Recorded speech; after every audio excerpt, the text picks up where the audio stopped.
2025 was one of, if not the most interesting year in Roblox history. Not only were there tons of crazy incidents that happened, like the insane amount of players these new games were getting, the insane milestones YouTubers were crushing, but also the amount of people who got exposed.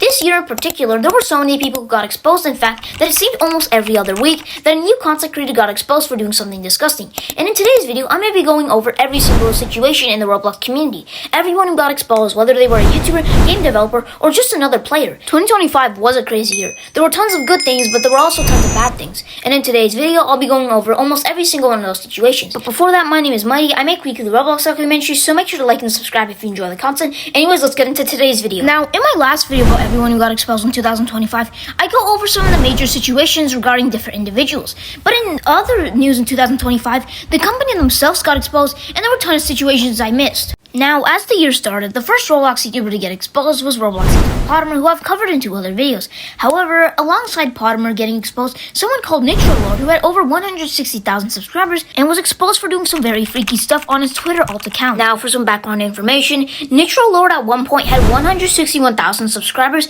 and made some pretty good Roblox documentaries about games, how a developer stole his game, and how to be retro on Roblox. It seemed like he was just a seemingly old Roblox player who was very good at making what he liked to make. However, behind the scenes, Nitro Lord was living a pretty weird life. Now, when this had all started, Nitro Lord was 20 years old, meaning he was a mature adult. And as a Roblox YouTuber who is an adult, you have a duty to protect your audience from learning about bad stuff. However, when Nitro Lord's career was at its peak, it would be discovered that he had an alt account on Twitter called Lore Bunny, or just Lore. This account would repost tons of pictures of doing inappropriate things, and mind you, this wasn't even Nitro Lord's only other Twitter alt account. He also had one which I'm not going to repeat the name of. The sheer disgustingness in this account, he was role-playing as a 3-year-old furry, but this account was also reposting and even posting some very disgusting pictures of furries in suggestive poses wearing diapers. Mind you, this was when he was still a Roblox YouTuber and still had his platform. And one of these accounts in question, called Lore Bunny, was being promoted through his Roblox alt account, which is directly linked with his YouTube account, meaning essentially he was setting up his fans to discover this dangerous stuff. However, this wouldn't even be Nitro Lord's only instance when he was doing something disgusting or degenerate on Twitter relating to furries, as him and his girlfriend were hosting an all-ages furry with certain year allowed.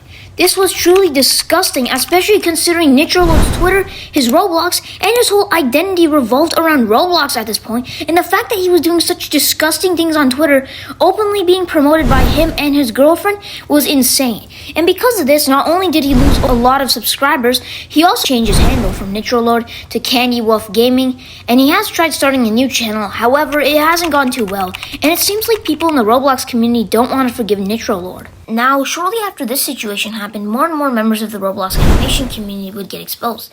In March, guys would get exposed for sending certain things to minors, and in April, Manipulative would get exposed for having certain things on his computer.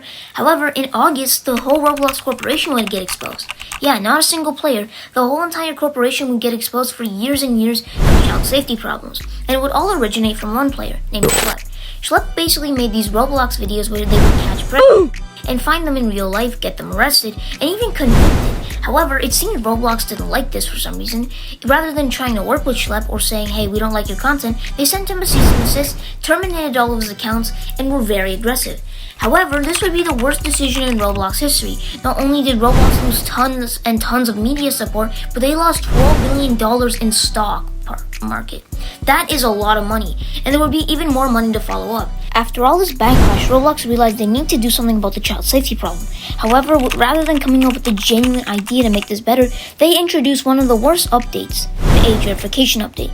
Not only was this update extremely bypassable with the fact that you can give the phone to someone else in your house or even draw on a fake beard, but the update served little to no purpose as seen in the screenshot.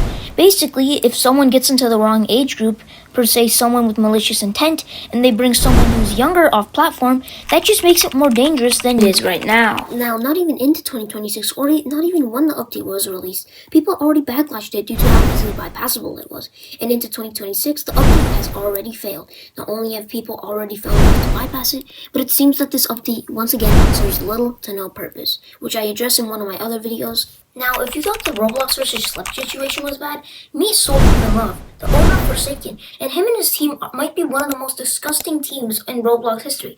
Not only has Soldier Love been exposed, but 2 other developers in their dev space have been exposed, multiple content creators, and the whole game's fandom is just very weird. And I'll be explaining each different part.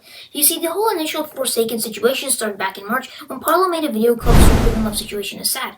Soldier Love was being accused of some very nasty things. However, everybody thought Soldier Love hadn't done it. However, in May, it turned out that he actually did do all that nasty stuff, which include having possession of cheese pizza, being manipulative to other colleagues, and being a very weird and toxic person in general. But I'd say worst of all, Soldier Love is actively funding someone who is a part of a not-so-nice German group. Yeah, it's pretty weird what he did. After that, there were tons of follow-up videos made throughout May, June, and July. However, in September and October, it was revealed that he was still working on the game, even after promising that he would leave the game after his disturbing actions went to light. Now, Soldier Love was actually still earning off of the game. He wasn't in the development process, but he was still earning 25% of the game's earning. Now, also, I want to give a touch on one of the other developers, Hitoko, who was not only helping Soul still earn money off the game, but Hitoko has a long history being extremely manipulative, verbally abusive to his ex-partners. His partner Shrimp, who was about 2 years younger than him, so the age gap is not Tory whatsoever. They were in a relationship for a month and a half in 2024, and Hitoko would always get mad at Shrimp through text messages in real life, and it was getting bad. So Shrimp decided that she was going to leave Hitoko. However, when Hitoko was told that Shrimp was going to leave him, Hitoko started backtracking and making extremely manipulative statements. Now sure, while the developers of Forsaken definitely don't have the best behavior, you'd still think this is a fun game. You still think, hey, it's a decent game. Well, yeah, but the fandom definitely also has some bad stuff related to it. Not just that the fandom is corny or cringe or whatever, but it's also that the fandom is very disturbing at times. Meet Chesbull. He is one of the worst people in the Forsaken community, and he essentially made Forsaken look even worse than it had shortly after Forsaken's developers were exposed. Now, let's go back to June or July of 2025. Now, at this time, a new update in Forsaken had came out, that being the 2-time update. Someone on Twitter decided that they were going to take this update and create a little group.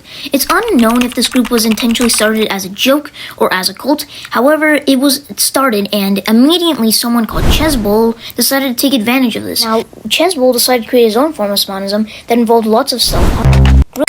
And often people who joined it were young teenagers, primarily kids from the age of 13 to 15, who were already struggling at home, mentally, physically, or in some type of way had some sort of struggle. Initially, the people in charge were acting like it was all good and that it would make them feel better. However, they were quickly introduced to graphic topics and manipulated into joining this whole online cult. And Chesbull, the person behind all of this, had no remorse for his actions. Instead, he tried to expose the people exposing him, had no remorse. But what I'd say worst of all, he actually enjoys it and says that it's fun for him. Which is not only absolutely disgusting, but that's just treating young kids' lives like a game. And this is not a game. These children are manipulated into believing that the spanism is going to help them. However, in the end, it doesn't. It just makes it worse for these kids. It's very crazy how much can come from one singular game. It wasn't just the developers getting exposed, but also what had went down relating to the spanism situation. 2025 was once again one of the most crazy years in the Roblox community. There were positive things, but also negative things. Either end, there were good and there was bad. And in conclusion, it was one of the craziest and most insane years in Roblox history. Hopefully you enjoyed today's video. My name is Mighty. I make weekly Roblox documentaries, so make sure to like and subscribe to the channel if you enjoy my content. Anyways, hopefully you have a good day, and Mighty out.